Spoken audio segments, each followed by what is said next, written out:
یو شمېر سیاسي کارپوهانو د امریکا او نړیوالې ټولنې د جګړو له امله افغانانو ته د اوښتو زیانونو د غرامت غوښتنه وکړه. فامیلایی که در هلمند بودن داغدار در قندهار شما دیدین که یک عسکر امریکایی در یک خانه رفت 18 نفر کشت. اما تو مردم مظلوم خوست، جلال آباد، بالاخره اطفال نازنین کابلی را که در وقت برآمدن خود اونا به نام داعش کشتن که این تاوان به شکل واقعی به او افغانی که متضرر شدن حتی اگر یک انگشتش هم اوگار شده و طبق قانون بریتانیا او مستحق تعویض خساره دانسته میشه، این تعویض خساره باید به همون نفر برسه که انگشتش اوگار شده. د دوی عملیات روان زمونږ کورو شانه اخواته 2 کیلومتره اخواته دوی عملیات درلوده.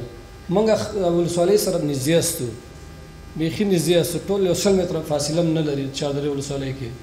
نو 2 کیلومتره دوی اخواته عملیات روان دي او بم په دیزي باندې واچو، نو ټول شهیدان کړل.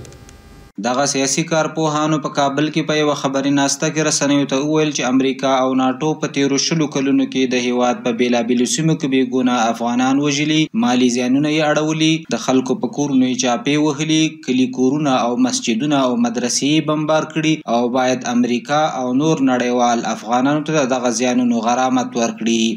ولسوالیو، کلو، کریو کې زموږ واده، زموږ ختم، زموږ جماعت، زموږ مدرسه، زموږ مکتب، زموږ پوهنتون ټول یې بمبار کړي دي. په دې کې خو به شک نه وي.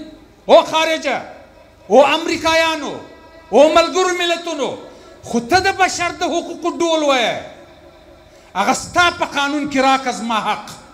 د دغه مطبوعاتي کنفرانس ویناوالو وویل چې د تیر نظام مشران او رهبران د نظام تخریب نه کوي او له مخفي تبلیغاتو د لاس واخلي.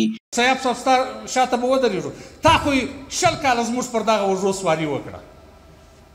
ابل صاحب ابل صاحب ابل صاحب ابل صاحب ابل صاحب دغه بیچارهګان هم پرېږده. اوس له اسلامي امارت یې وغوښتل چې نجونو ته د زده کړو زمینه برابره کړي. چې څونه ژر کېږي زموږ د خویندو د نړو او د بچانو پر مخ باندې د تعلیم او د سیالۍ دروازې خلاصې کړي. د یادونې وړ ده چې په تېره 20 کلنه جګړه کې د جګړې د ښکېلو لورو په ګډون ګڼ شمېر بې ګناه افغانان هم د نړیوالو او امریکایي ځواکونو په جګړو کې زیانمن شوي، کورونه یې بمبار شوي او ډېری کورنیو خپل غړي له لاسه ورکړي دي، چې اوس دغه سیاسي کارپوهان د خپلو هیوادوالو لپاره له امریکا او نورو نړیوالو د غرامت غوښتنه کوي.